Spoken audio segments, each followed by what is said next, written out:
Singapore আসতে আসলে কত টাকা লাগে এটা আপনাদেরকে প্রপারলি ক্লিয়ার করে দেবো আজকে। তো অনেক ভাই জিজ্ঞাসা করেন যে আসলে সিঙ্গাপুরে 2025 সালে কত টাকা লাগতেছে সিঙ্গাপুরে। আসলে ভাইয়া সব কিছু জেনে শুনে একটা দেশে ঢোকা উচিত, কেননা ওই একটা কথাই বলে না, একেবারে না ফেরার থেকে একটু দেরিতে ফেরা অনেক ভালো।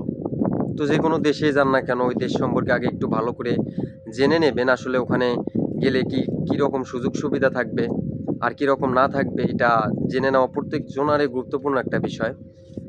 তো আমার চ্যানেলে যদি একান্তই নতুন হয়ে থাকেন তাহলে অবশ্যই আমার চ্যানেলটিকে সাবস্ক্রাইব করে দেবেন আর বেল বাটনটি অবশ্যই ক্লিক করে দেবেন নতুন ভিডিও পাওয়ার জন্য। আর আপনার যদি সিঙ্গাপুর বিষয়ে কোনো কিছু জানার থাকে ভাই, নিজের ভাই মনে করে অবশ্যই জানাবেন কমেন্ট বক্সে, কেননা আপনার যেটা সমস্যা আমি ইনশাল্লাহ জানিয়ে দেব। কেননা এগুলো জানা থাকলে ভাই সিঙ্গাপুরে যখন ঢুকবেন তখন আর আপনার কোনো প্রবলেম হবে না, আপনাকে কোনো বিপদে পড়তে হবে না। এর জন্য ভাই কোনো কিছু কোনো জায়গায় যাওয়ার আগে সে জায়গাটা সম্পর্কে জেনে নেওয়া উচিত। তো কথা না বাড়িয়ে ভিডিওটা শুরু করি। আর আপনাদেরকে একটা কথা বলি, আজকে হঠাৎ আমার ইউটিউব চ্যানেলে ঢুইকা দেখি এক ভাই কমেন্ট করছে যে ভাইয়া আমার ভাইয়া সিঙ্গাপুরে গেছে, তো ওর 15 লাখ টাকা লাগছে। ভাই এই কথাটা শুই না কিছুক্ষণের জন্য আমি স্তব্ধ হয়ে গেছিলাম। আসলে আমি সিঙ্গাপুরে আইসি হাতে অনেকজনের কাছে শুনছি যে তাদের কত টাকা লাগছে, তাদের মিনিমাম আনস্কিল আইসে ধরেন 11 লাখ, 12 লাখ, 10 লাখ, 13 লাখ। 13 লাখ খুব কম শুনছি, 12 লাখটা বেশি শুনছি। কিন্তু এই প্রথম এই ভাইটা কমেন্ট করছে যে আমার ভাইয়া গেছে 15 লাখ টাকা লাগছে। এটা শুনে ভাই অনেকটা খারাপ লাগছে। জানি না কোন এজেন্সি এটা টাকা লইছে।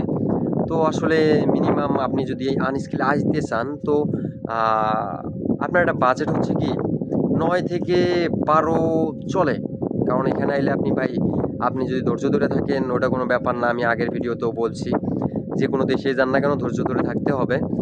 আর এই টাকাটা তুলতে পারবেন, আপনার মিনিমাম তুলতে 1.5 বছর যাইবো, কিন্তু এখানে যদি থাকেন সেই হিসাবে দীর্ঘদিন থাকলে 5 বছর 7 বছর থাকলে আপনি একটা ভালো একটা জায়গা করে নিতে পারবেন। সেই অনুযায়ী আপনি যদি স্কিলটা করতে পারেন তাহলে তো আর কোনো কথাই নেই। আর যারা সিঙ্গাপুরে আইতে চান ভাই, যে এজেন্সি হোক না কেন অবশ্যই এটা এগ্রিমেন্ট করে আসবেন আসলে আপনার বেসিক বেতন কত ধরা হবে।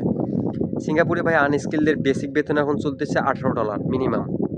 $18 নিচে কিন্তু কোনো বেসিক বেতন নাই।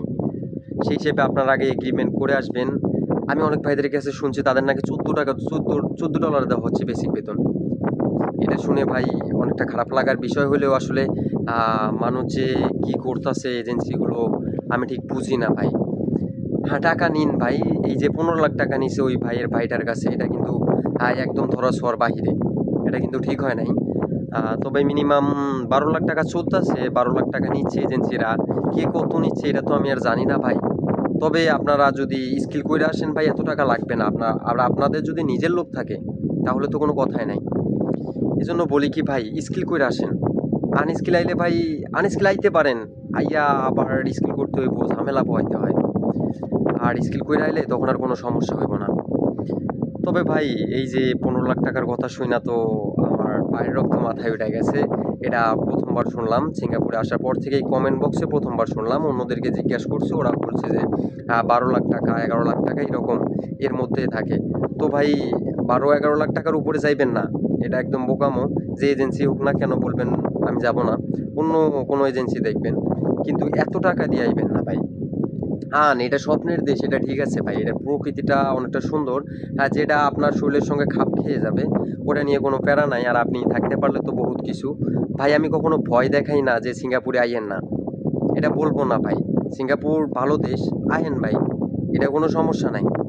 কিন্তু ভাই অনেক ইউটিউবাররাই দেখি ভয় দেখাচ্ছে যে ভাই আইসেন না, এত টাকা দিয়ে আইসে কী করবেন, এরকম অভয় খাওয়া যাইব না ভাই। জীবনে যে রিস্ক নিতে পারবো না সে কখনো বড় হইতে পারবো না, একটা কথা মাথায় রাখেন। রিস্ক নেবেন তবে জেনে শুনে রিস্ক নেবেন, সব কিছু চিনতে ভাবনা কইরা রিস্ক নেবেন। আর আমার তো ডিউটি চলতেছে, এর জন্য ইদানিং ভিডিও দিতে পারতেছি না, ওটা নিয়ে সমস্যা নাই। আর কমেন্ট বক্সে অবশ্যই কমেন্ট কইরা যাইবেন যে আসলে আপনাদের কোন বিষয়ে জানা উচিত, সেই বিষয়টা আমারে তুলে ধরলে ভাই আমি জানাই দেব নিজের ভাই মনে কইরা। কেননা আসলে সব কিছু তদন্ত কইরা আইবেন, তখন আর আপনার এখানে থাকা খাওয়া কোনো কিছুতেই সমস্যা হইব না। তো ভালো থাকবেন, সুস্থ থাকবেন আর নিজেদের খেয়াল রাখবেন।